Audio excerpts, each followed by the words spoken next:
Bienvenue dans Tonight Bourse Info. Les dernières annonces du gouvernement interrogent. Professions, milieux sociaux sont-elles en mesure de fédérer? Ont-elles un intérêt pour la population dans son ensemble?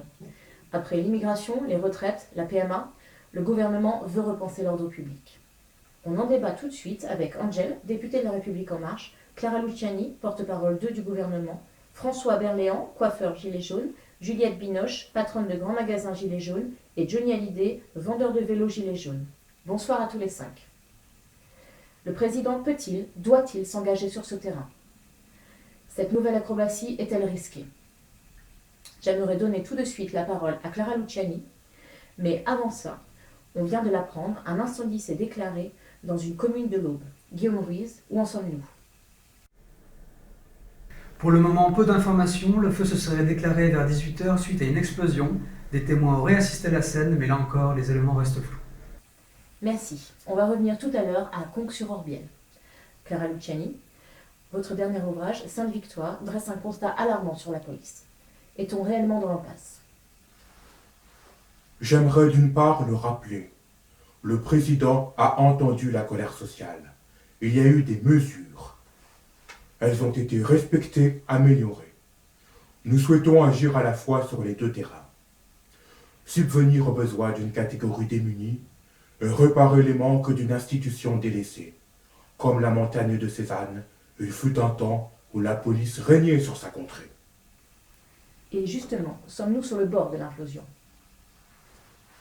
Oui, Madame Lassalle, jamais la police n'aura autant été piétinée. Notre République est en danger. Dans l'un des chapitres, Drôle d'époque, vous préconisez l'instauration d'une nouvelle formation. Il faut changer la manière dont la police encadre les revendications. Nous devons mettre en place une stratégie durable et respectueuse des flux humains provoqués par la colère des rues. Tout ça, c'est bien gentil.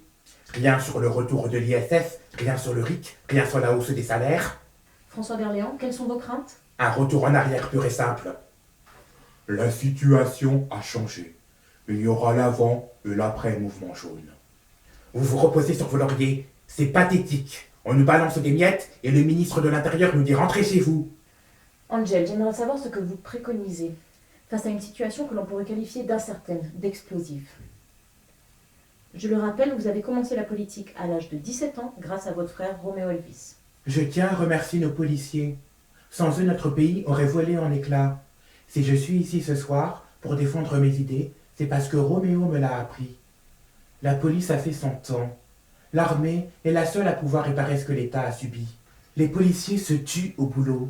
Les soldats sommaires de boulot. À partir de maintenant, ce sera simple. Policiers militaires, même combat, point barre. C'est là où nous avons un différend, Angèle et moi, car je suis pour le maintien des deux institutions. Vous voulez supprimer la police? Je suis pour une optimisation.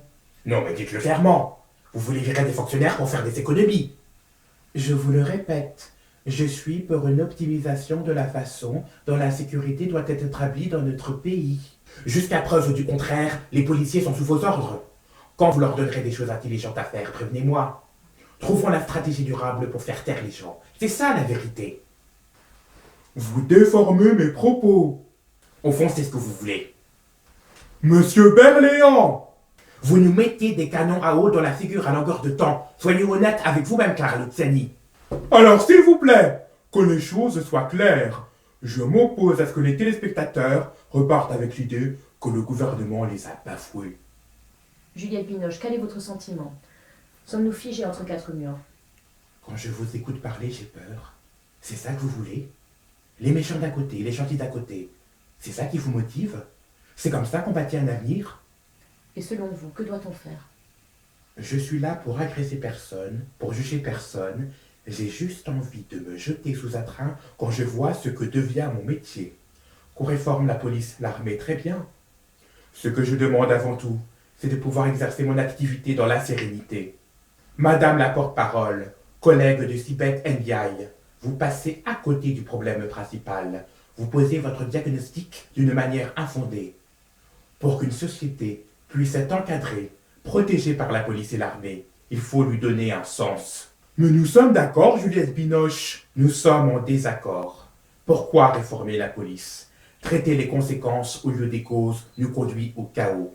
Juliette, la police est l'affaire de tous, et vous êtes la première concernée.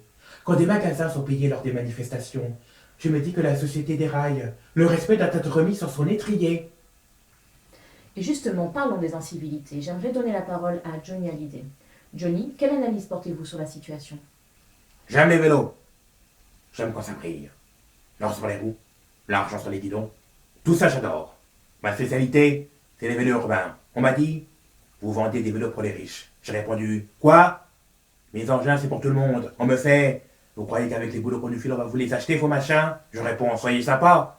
Le gouvernement nous met sans arrêt des bâtons dans les roues. Réglementation, administration, on n'y comprend plus rien. Et c'est en plus, la clientèle se barre. Moi, c'est simple, j'arrête tout. À force d'emmerder tout le monde et passe la pète. Au lieu d'astiquer vos policiers. Foutez-nous la paix 2 minutes et vous verrez. Si je vous comprends bien, Johnny, vous dénoncez la mainmise de l'État sur les particuliers. Ouais. Le jour où des extrémistes iront saccager les supermarchés de Madame Binoche. Le jour où des extrémistes s'intalleront au salon de coiffure de Monsieur Berléand. Le jour où des extrémistes mettront la pagaille dans les boutiques de Jenny, vous serez bien content d'avoir la police pour l'armée. Car tout dépendra de ce que l'Assemblée aura décidé. Vous nous parlez des extrémistes. À qui pensez-vous? À tous ceux qui veulent détruire l'économie, à tous ceux qui veulent ruiner nos concitoyens par millions, militants sectaires, djihadistes, anarchistes, je vous en passe. Merci Angèle, on se retrouve dans quelques minutes.